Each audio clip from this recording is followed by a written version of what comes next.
A'udzu billahi minasyaitonir rajim. Bismillahirrahmanirrahim.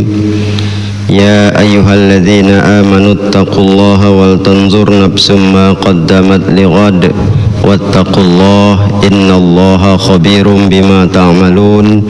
Hamdan wa syukran lillah wassalatu wassalamu ala rasulillah man la nabiyya ba'dah. Allahumma salli ala Muhammad wa ala alihi wa ashabihi ajma'in. Amma ba'du, Bapak Ibu, orang-orang tua saya yang saya muliakan, hadirin dan hadirat yang berbahagia dan yang dirahmati Allah, begitu juga kaum muslimin dan muslimat, para pendengar dimanapun berada.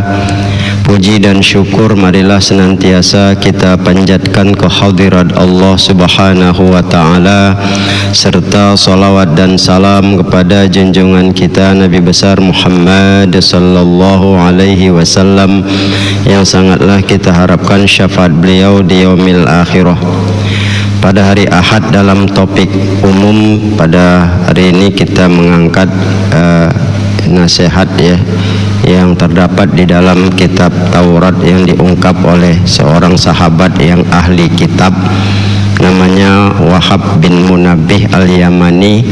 Ya, memang banyak sumber-sumber cerita masa lalu yang orisinil yang diakui dan Rasul membenarkan ya apa yang diungkapkannya itu, karena memang dia tidak mengada-ngada di dalam menceritakan kisah itu.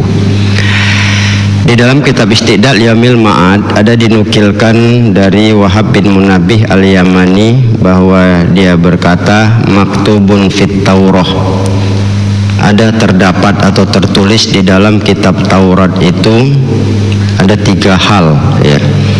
Yang pertama, al-harisu fakirun ingkana malikad dunya.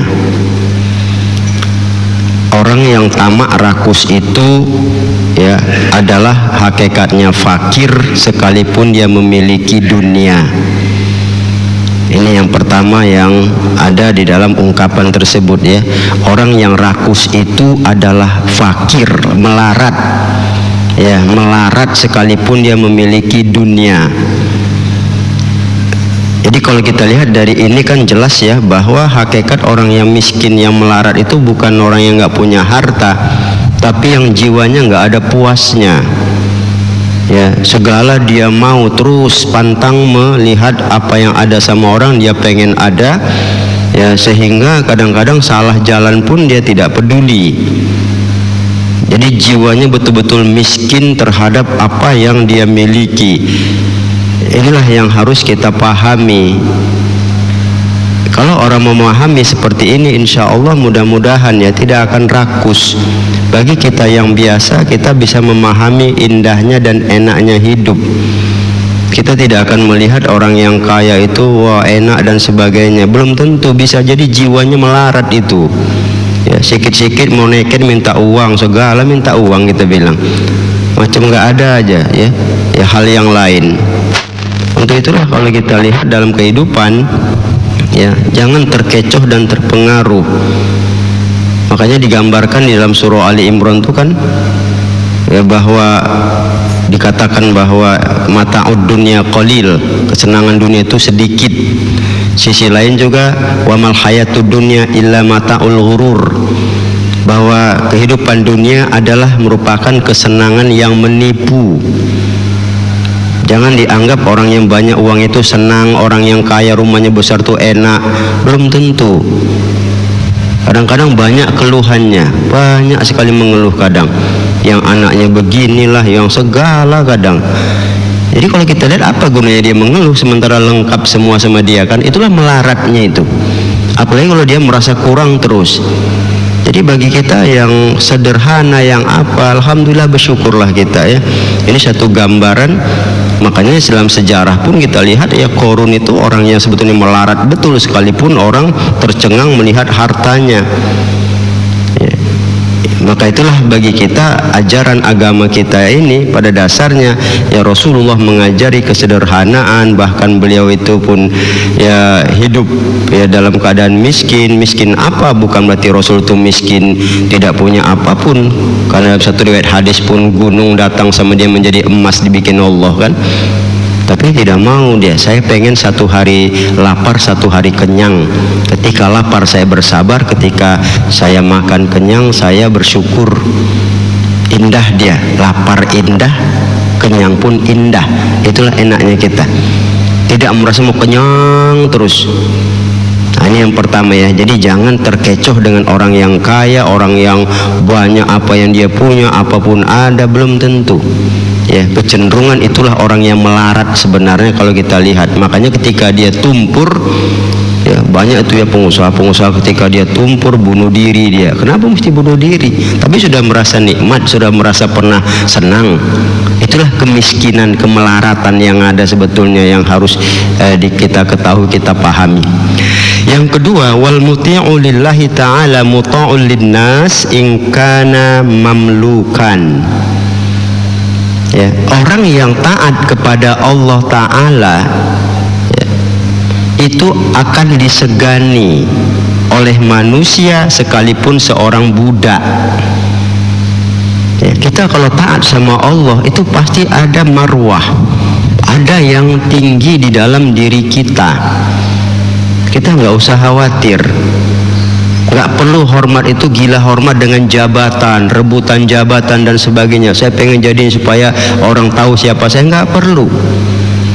Orang akan segan sama kita manakala kita taat kepada Allah. Itu banyak ya kalau kita lihat ya, di dalam sejarah pun ada. Rabi'ah al-Adawiyah, seorang budak perempuan yang taat, setiap malam dia sholat, siangnya puasa, dia berzikir ya. Satu malam tuannya bermimpi didatangi suara, Polan, bebaskan Rabi'ah itu. Ya, dia terkejut berturut-turut. Ya, memang dia sayang sama Rabi'ah, tapi nyatanya ya mimpi itu menakutkan dia. Nah, ketika dia lihat Rabi'ah sedang ibadah, ya di atas kepalanya itu ada lampu yang terang bergantung lampu itu ya. Kalau kita ini kan ada talinya nih di masjid ini ya. Kalau nggak ada talinya nimpa itu hancur. Itu Rabi'ah tuh lampu tuh berputar di atas kepalanya. Wah, makin takut dia. Ya. Besok dia datangi Rabi'ah. Ya. Apa yang kau inginkan Rabi'ah, katanya? Bebaskan aku, itu aja kata Rabi'ah. Ya, sekarang kau bebaskan dari perbudakan. Takut tuannya itu nengok dia. Ya, Abdullah bin Mubarak begitu juga, punya budak. Ya, kau harus setiap hari menyetor kepadaku sekian dinar. Budak namanya lah budak, kerjanya sama tuannya, mana ada gajinya, tapi dia bisa menyetor. Dia bingung kenapa ini budak bisa menyetor sama dia. Maka ada seorang kawannya pernah mengikuti budak itu. Kau lihatlah budakmu itu. Maka dia datangi oleh Abdullah bin Mubarak. Rupanya dia pergi ke satu tempat, sengaja dia gali lubang macam kubur, sholat dia di dalamnya itu setiap malam. Begitu semua subuh dia berdoa, ya Allah, aku ni budak tidak punya apapun ya Allah. Tuanku Abdullah bin Mubarak selalu meminta kepadaku, aku tidak punya apa, kaulah yang maha kaya, tolonglah aku ya Allah. Turun dari atas itu ya macam bersinar satu keping itu kan, berputar, jatuh pas di tangannya, rupanya ya 5 dinar setiap malam. Terkejut Abdullah bin Mubarak, dia datangi budaknya, dia peluk budaknya itu. Kau yang lebih hebat dariku, katanya. Kau yang layak jadi tuan, aku yang jadi hamba. Itulah ya, aku merdekakan engkau, katanya. Pas dipeluknya meninggal budaknya itu. Tapi itu kita lihat dia jujur. Kita pun sebetulnya pada dasarnya ya sama juga, gak ada bedanya. Kadang kita pasti salut ya, bukan kita melupakan. Ya, ada orang tua nampaknya wibawa, beruban, pakaian keren. Wah, itu orang paten kali. Apa paten, nggak pernah sholat kata orang kan. Sudah kan sama aja kan, nggak ada wibawa orang. Kalau nggak taat nggak ada wibawa orang tuh ya. Ya. Itu hebat tuh pejabatnya begini. Alah, hebat apa tukang mabuk kan. Gampang aja. Malah anak kecil yang mungkin ya memang sama anak kecil tuh gitu-gitu tuh hafiz itu udah 5 juz dia itu. Nah, kadang kadang-kadang ketaatan orang tuh menimbulkan keseganan. Memang itulah diberikan Allah. Jadi kalau sekarang itu ada, ya dari dulu pun di Taurat sudah digambarkan, ya. Orang yang taat kepada Allah, maka manusia akan segan kepadanya sekalipun dia budak. Jadi maka itu bagi kita silahkan aja, ya, lakukan ketaatan itu, insya Allah. Nggak usah minta-minta kita dihormati, nggak usah minta kita tuh disegani. Asal kita rajin aja beribadah, taat sama Allah, lakukan yang baik, itu penghormatan itu akan datang sendiri. Allah yang anugerahkan, itu jauh lebih indah, ya. Makanya seperti gambaran kita aja lah kan, kita aja kadang datang ke rumah orang pas zuhur misalnya, Pak, minta maaf lah, ini saya belum sholat, saya mau sholat. Cuma kita bilang mau sholat aja, apa yang dibikin orang coba? Sebentar ya, dia siapkan sajadahnya, ya, dia tunjukkan tempat kamar mandinya, coba. Kita nggak minta, tapi begitulah penghormatannya. Itu baru satu saja wujud ketaatan kepada Allah, sudah begitulah Allah memberikan. Inilah, ya, bagi kita, ya, sekali lagi saya ungkapkan, ya, mari sama kita upayakan, ya, taatlah kepada Allah, ya, sesuai dengan kemampuan kita itu. Yakinlah penghormatan, keseganan orang, nilai wibawa kita akan ada. Tapi jangan paksakan dengan harus jadi pejabat, mesti dihormatin, ya. Selesai pensiun apapun nggak dihargai orang lagi, maafnya mungkin dikentuti orang pun malah, ya, ini bukan ngasari, ya.